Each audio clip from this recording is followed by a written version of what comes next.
Good afternoon, everybody. It's September the 8th. Yeah, I thought that's what it was. I just looked at it a few minutes ago.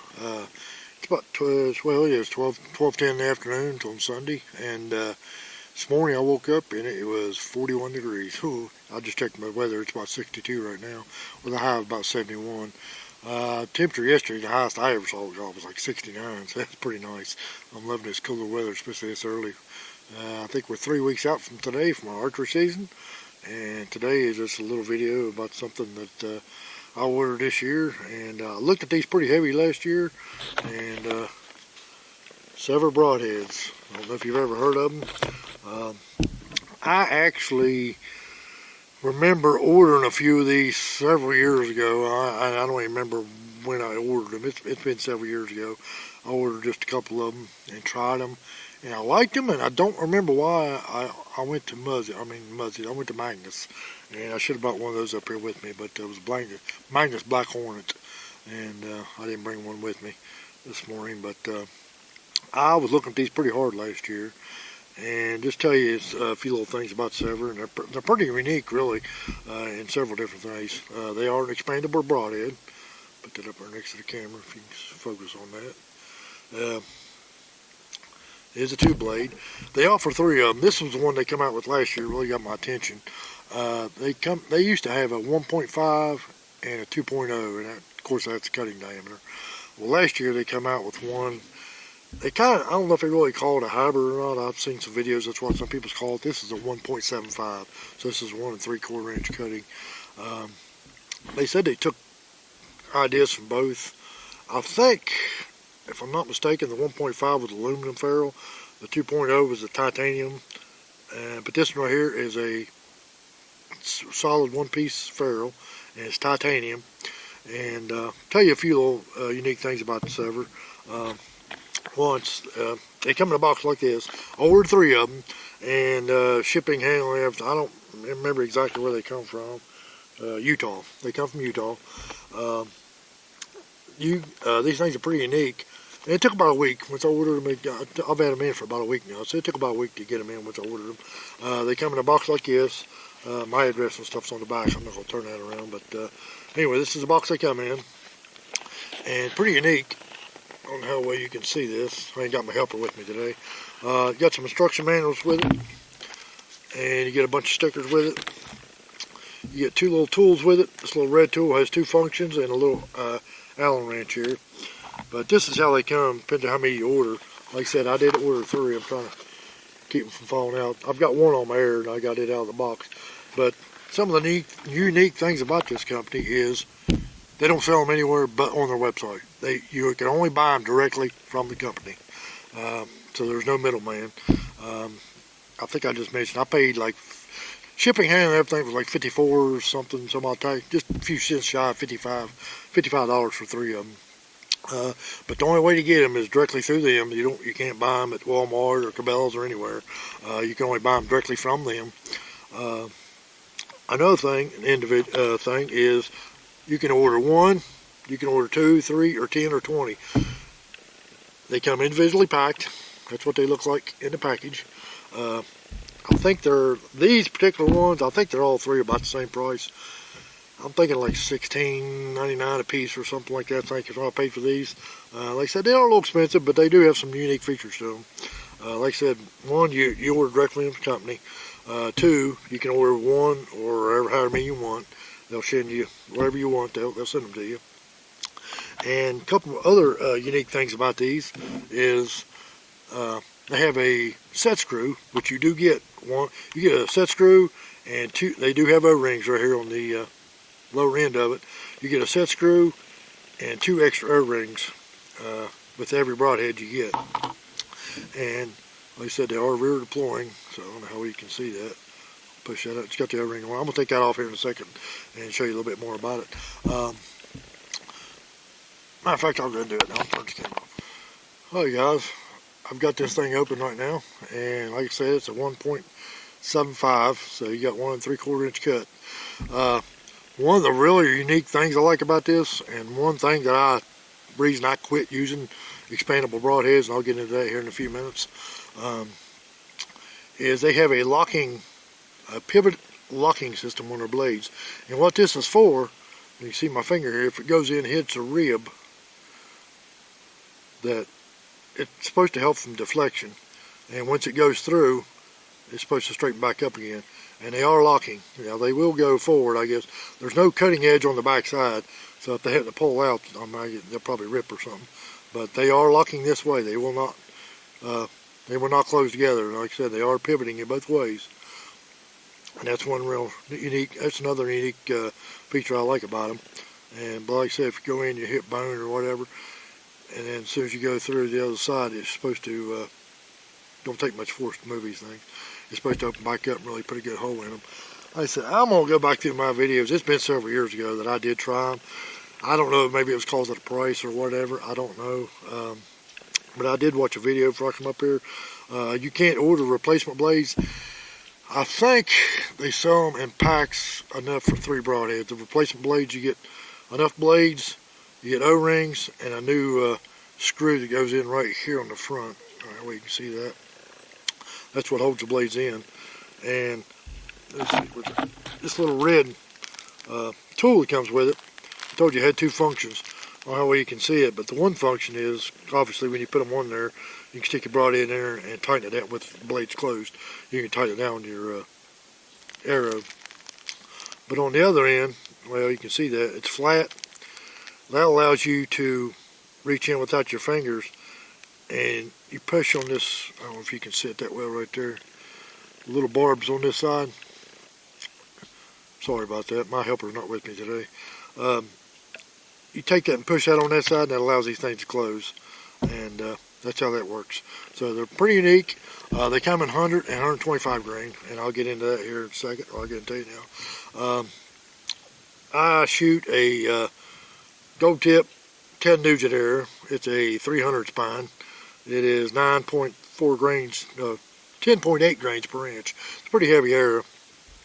I shoot a 50 grain insert and 125 grain broadhead. I've been shooting 125 grain broadheads for a couple of years now. And I'll go ahead and say on my arrow setup, I know the last couple of years there's been a heavy arrow craze.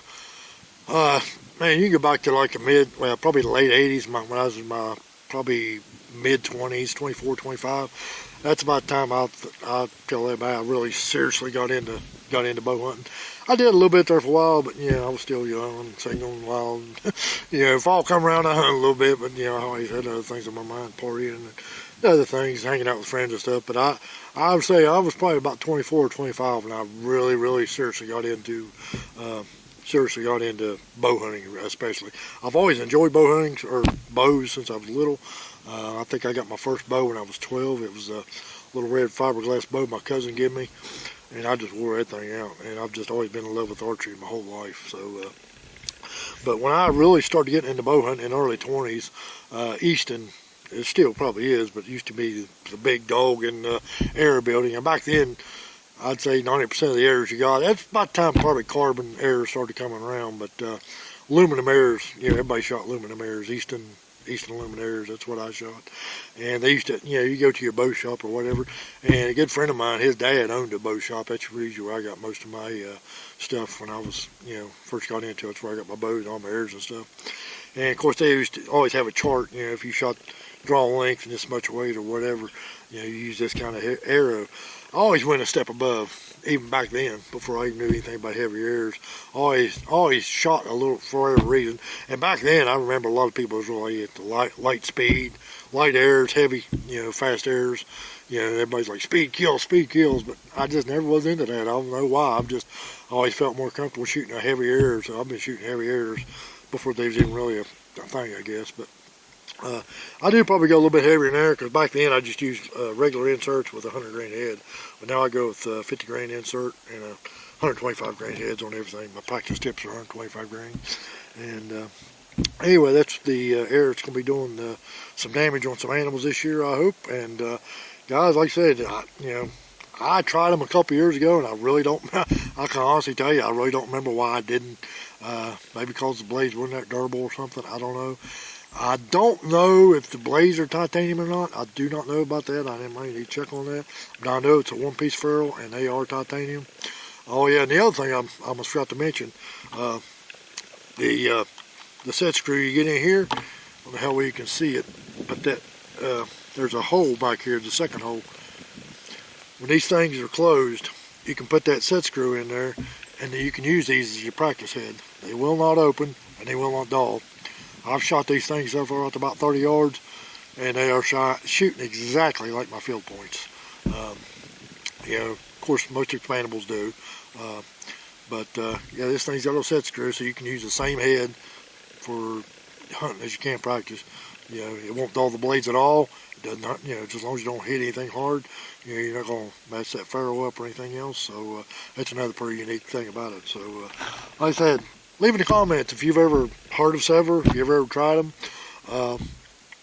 Like I said, I looked at them pretty hard last year, and there's actually a guy on YouTube, I'm trying to think of his name, Archery. I come across his channel a couple years ago. He has probably tested hundreds of different broadheads. I mean, fixed blade, expandable, you name it. There's a broadhead out there, he's probably tested it. And the thing about it is, he does like 3 or 4 different tests, and he has a scale he rates all of them on. He shoots them on the same bow, same arrow. He does the exact same thing with every single broadhead he's ever tested. And toward the end of last year, I think it was, I seen a video where he did one on these, on this particular head, the 1.75, and it tested higher. He graded this thing higher than any broadhead he has ever tested. So at that point, I'd already made up my mind that I was going to try them, but that was just a little more insurance for me. I may see if I can find that video and look it up. If not, just look up Archery and punch in Sevr broadheads, and it'll probably pop up. Now, the one thing I said earlier that I used to shoot expandables, and I quit going away with that.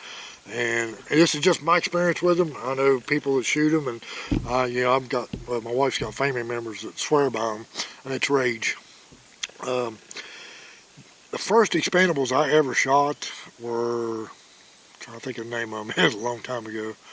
Oh gosh, it was on the tip of my tongue. I forgot about it. I'll put it in the description if I can think about it. Sorry about that, guys. I forgot what the name of them was. I don't even know if they're even around anymore. I haven't seen them in a while. But they had a big 2-inch expandable, and I shot that thing for years. And you know, they just got to be where they were so expensive, and because the blades on wasn't very durable, and you had to replace the blades pretty much after every animal. So that was probably one of the reasons I quit shooting them.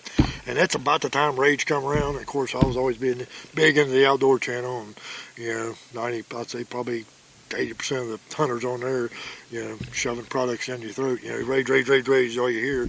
So I got into shooting Rage, and I did have some success with them. But I can remember more than once I shot a deer. Matter of fact, the very last deer that I shot was up here, and it was the very first deer I ever shot out of my saddle. And it was up here, oh gosh, about 5 years ago. Yeah, this would be my 5th year saddle hunting. It was in 2019. It's a little, I think it's a little 7-point buck that I shot. I got his rack on the wall down at the house. 30 yards, broadsided. I was in a tree right there on top of the just not far from where I'm sitting at right now. Broadsided, calm, could be. He was on the feeder, him and the doe. Hit him perfect, right here, right behind the shoulder. And I saw him run off. Never heard him crash or anything, so I waited a few minutes up there. Don't remember if I could find the air or not. I couldn't remember. Anyway, I went home, changed clothes, got me a bite to eat, and me and my wife come back up here, I don't know, maybe an hour and a half later.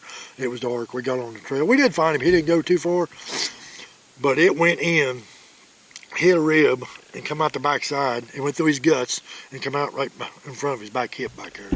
And that was the 2nd or 3rd time that they ever did that. And as soon as that happened, I think I finished up that year hunting with them that year. I don't remember. I think I might have shot a doe or two with them.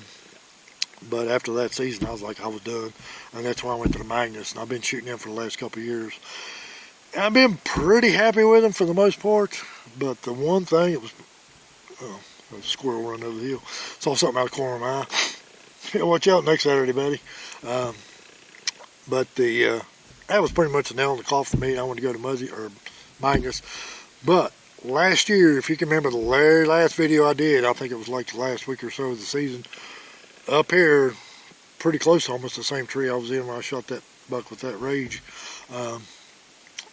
At doe, I shot a doe 20 yards broadsided. I mean, right in the pocket. I could have swore it was a hard shot. I got down, looked for that deer. I couldn't even find a spot of blood.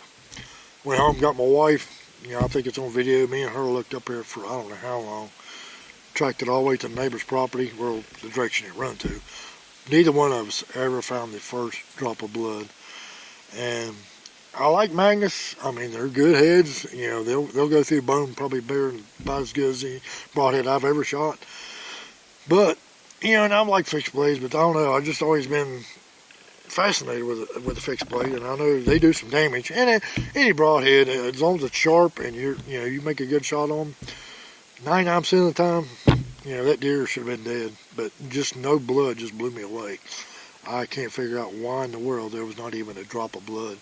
I think there might have been a little bit of something on the air maybe, but I mean, it was no blood anywhere. So, you know, I've still got them. You know, I may even keep one in my quiver. I carry 4 arrows with me when I go hunting. And I've got 3 of these right now. I'll probably order a couple more before season's out. That's definitely going to be the one that's going to get the first shot this year. So anyway, guys, I'm going to try to get this video loaded up maybe this evening. If not, it'll be up tomorrow. Leave me a comment. If you ever heard of Sever, if you ever used them, or you're interested in using them. Like I said, you know, we still got about 3 weeks till season comes in. You know, but like I said, I did. Like I said, I'm going to go through my video if I ever look. And, you know, it's probably been several years ago because, like I said, the last expandable I did shoot was a Rage. And I'll be honest with you, I won't ever go back with them again. So I'm going to give this one a try. If it does pretty good this year, I might go ahead and stick out with it. If it don't, I'll probably go back to solid blade, you know, fixed blades. I don't know if it'll be Magnus or not, but you know, they've been pretty good to me over the last couple of years. So anyway, guys, thanks for watching. If you got any questions, like I said, shoot me leave me a comment down the bottom. But that's about it. Like I said, they do have some unique things about them. One, you got to order them directly from their website. 2, you can order 1, 2, or 10, or how many you want. You know, they are titanium. They do lock and pivot.